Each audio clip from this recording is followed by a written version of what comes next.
Well, never mind all that stuff, because COVID also taught Sunny Hostin how to get her groceries delivered. Yeah, I know, amazing. But that means it's time for... Living your life and you're feeling low. You don't know what is true. You don't know what's true. So you quick flip through the channels to watch Sunny on The View. Oh my God, the stuff she says is dumb. Where the hell they get this woman from? She's a host who's always crass and lame, with lots of nonsense to proclaim. Sunny Hostin just had a full-on televised meltdown. And this time, she couldn't blame Mercury, Mars, or any other planet. Nope. This was Greg Gutfeld delivering a reality check so sharp it nearly fried the studio's teleprompter. The hypocrisy? Exposed. The drama? Off the charts. Watching Sunny unravel was like seeing a bargain wig ripped apart in a hurricane. But here's the kicker. What slipped out after the cameras stopped rolling shocked everyone even more. Make fun of The View a lot, but that's only because they keep talking. Those hens are always clucking. They get to say stupid stuff for an hour every day, and then I get to say stupid stuff for an hour every day, except on purpose. But every now and then, one of those dingbats inadvertently says something that reveals modern liberal thought so perfectly it deserves further study. You know, like a weird serpent that washed up on the beach and you want to poke it with a stick. This wasn't your average View flare-up, where someone cries over a harmless question. No, this was a high-definition, 4K emotional implosion playing out live. And the spark? Greg Gutfeld. In under 2 minutes, he managed to expose more hypocrisy than The View has been sweeping under its rug for the past 20 years. So, Sunny, I bet you haven't been in a supermarket since COVID for about 3 years.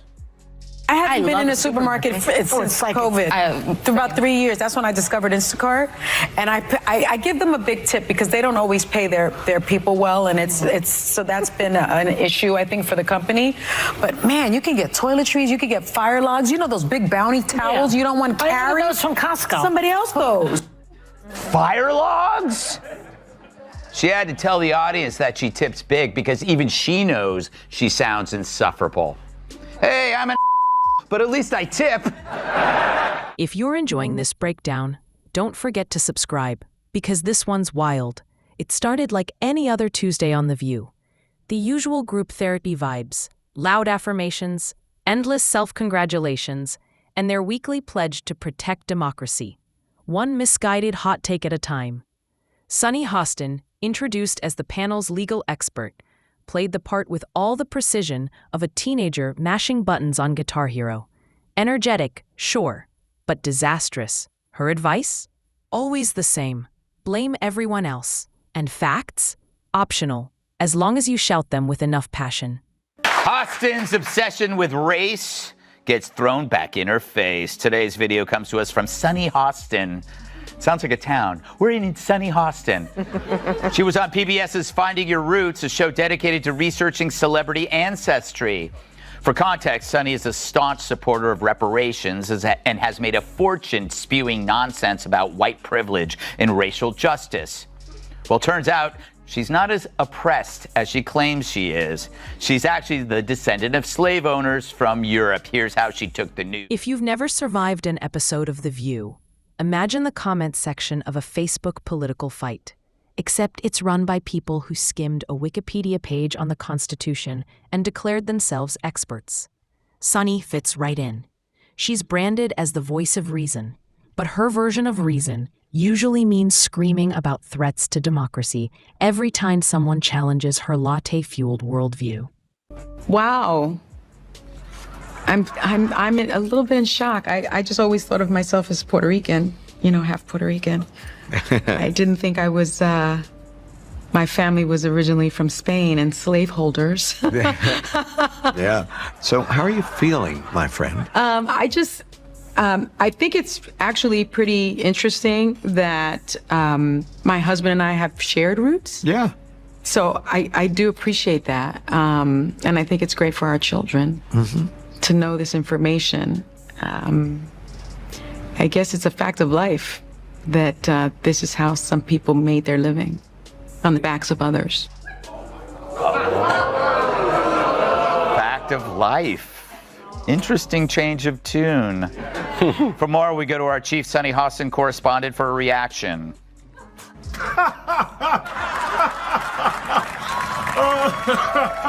And then Karma showed up wearing a smirk. Greg Gutfeld walked in, and that's when the spectacle erupted. Gutfeld isn't polished in the classic sense. He's more like that sharp-tongued dinner guest who finally says what everyone else is thinking, but too timid to admit. Sunny clearly didn't get the memo that sarcasm is still legal in most states. The moment Gutfeld rolled out her highlight reel of hypocrisy, she folded faster than a deck chair in a hurricane. Oh, I'm going to milk this till the end of time. You're right. Anytime she says something stupid, I'm going to go, slave owner! Kat, I just watched that. That's the second time I've watched that. She was tipped off beforehand, right? Because they had to tell her before, so she had time to regroup. They wouldn't just surprise. Do you think? No? I don't know. I feel like she could have maybe done better. Okay, here's the thing. Exhibit A. Sunny preaches civil discourse every chance she gets. But just weeks ago, she was labeling half the nation democracy-destroying goblins. Civil discourse, but only if you agree with her. Exhibit B. She rages against family separations at the border under one administration, then suddenly excuses the same policies when her preferred side doesn't. Hypocrisy wasn't just a slip-up, it was her signature embroidery. I think that women, white women in particular, want to protect the patriarchy here because it's to their benefit. Yeah. They want to make sure that their husbands do well. They want to make sure that their sons do well. They want to make sure that their children do well. And they want to make sure that they do well. Most of the women in some of these studies are married white women, and they do fall in line with what their husbands are doing. People have to wonder, where does Sunny Hostin get her opinions? Yeah. Like you said, and it's obviously from her husband. She has to tell her what to say on The View, because without it, she's got nothing up there. Greg laid everything bare, and Sunny's outrage works like a light switch, flipped on whenever a conservative sneezes, flipped off the second a liberal trips over the Constitution. When backed into a corner, she reached for the oldest move in TV, the victim card. Quivering voice, well-rehearsed tears. Suddenly, Gutfeld's criticism became an attack on women, minorities, and maybe rescue puppies too. Because when you can't win with facts, you change the battlefield to one fueled by pure emotion. Joy Behar gets racism. After all, she's been black on Halloween. Yeah. But Joy wasn't there on the show. Apparently Mondays are her days off when she feeds in the pasture. But that is convenient, right? It's like one of my aunts dies every time Brian Kilmeade wants to hang out. Maybe Joy needs a full day to read her hate mail, and that's just from the rest of the cast. So Scott had to deal with Sunny Hostin and her typical self-righteousness. But the internet never forgives. Within minutes, Twitter lit up like fireworks. One brutal meme captioned Sunny as strong opinions, weak spine. Another showed her crying on set with when you realize receipts don't lie. Even apolitical users jumped in because everyone loves a good hypocrisy takedown. Meanwhile, Gutfeld's segment exploded online, praised as a masterclass in exposing fake outrage. If The View wanted a safe space, they should have locked the studio doors. But unlike this chick, we didn't think it was the best thing that could have happened to us. Although it did get Joy Behar to wear a mask.